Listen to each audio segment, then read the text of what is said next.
Qardaş deyir ki, yəni o şərtdirmi ki, iki rəydən birini götürürəm də, yəni biri namaz qılanı məsələn kafir görmək, qılmayanı kafir görmək, digər isə məsələn cahillik üzürlü görmək. Bunu şərtdirmi ki, götürmək? Götürmək deyəndə şəri məsələlər var. Yəni şəriətin hamısı təsbih kimi məsələlərdən ibarətdir. Məsələ açın, baxın tövhid bablarını, tövhid kitablarını.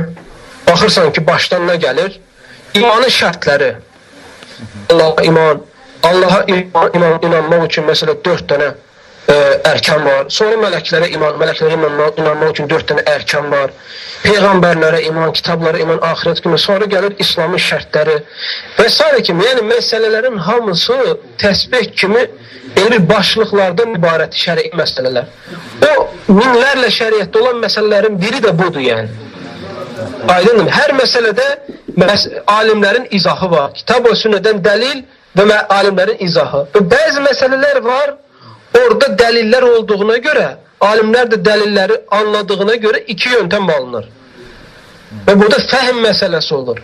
Və alimlərin, bilirsiniz, 4 imam məsələ, nəyə görə 4 məzhəb ortaya çıxıb? Və yaxud da nəyə görə bəzi məsələlərdə 4 məzhəb müqayisə olunur?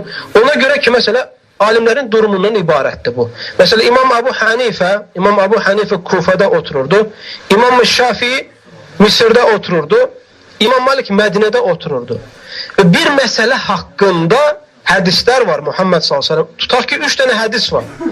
Bu 3 dənə hədisin ikisi, yəni bu 3 dənə hədis tutaq 2 məzhəbə çatırdı, o biri məzhəbə çatmırdı. Deməli, məzhəbdə, o biri çatmayan məzhəbdə məsələnin başı olurdu, amma dəlili olmurdu. Ona görə bu qiyasla və yaxud rəyi ilə deyirdi. Amma o birisində dəlil olurdu, məsələyə dəlil gətirirdi. Amma bizə gəldikdə bugün biz o məsələləri ortaya gətirə bilirik. Və baxırıq hansı dəlilə uyğundur, onu götürürük. Və bütün məsələlərdə də bu şəkildə yanaşmaq lazımdır. Yəni, tutaq ki, gətirək uzur bil cəhl məsələsini. Uzur bil cəhl məsələsi də şəriətdə olan məsələlərdən biridir.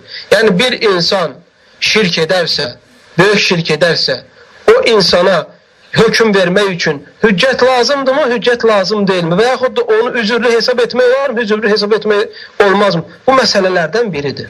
Ona görə bəzi elm əhli oxuduğuna görə belə qənaətə gəlib ki, o adamları üzürlü görmək olmaz. O adamları kiçik məsələlərdə, yəni gizli olan məsələlərdə üzürlü olur, görmək olur. Bəzi elm əhli oxuyub kitab və sünnəti və oxumaqdan oxumağa da fərq var genişliyində, yazdığında və təəmmülündə. Bəzilər də oxuyub qənaətə gəlib ki, yox qardaş, şəriətdə əsl cahilliyi üzür görməkdir. Yəni şəriətdə əsl budur və buna da bir çox dəlillər tapıb. Ona görə də onu qənaət etdiyi şeyi danışıblar.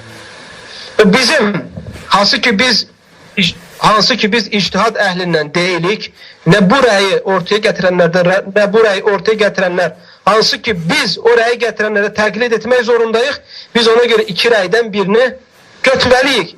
Çünki o şəri məsələdir, biz də onu etiqad etmək zorundayıq. Biz də onu etiqad etmək zorundayıq. Ona görə də biz də bu məsələlərə yanaşacaq. Hansı dəlilə uyğun danışırsa, hansı danışdığında dəlil daha güclü olursa, onu götürəcək və salam. Və eyni zamanda da hansı ki orada bu çatışmır, o iki fikir sahibinin bir-birinə o fikrə görə olan mövqeyini də biz o biri fikir sahibinə tətbiq eləyəcəyik. Belə olduğu zaman görəcəksiniz ki, məsələlər çox qəşəng şəkildə izah olunur və məsələlərin üzərinə keçilir. Vəssalam. İxlasla.com saytı tərəfindən təqdim olundu.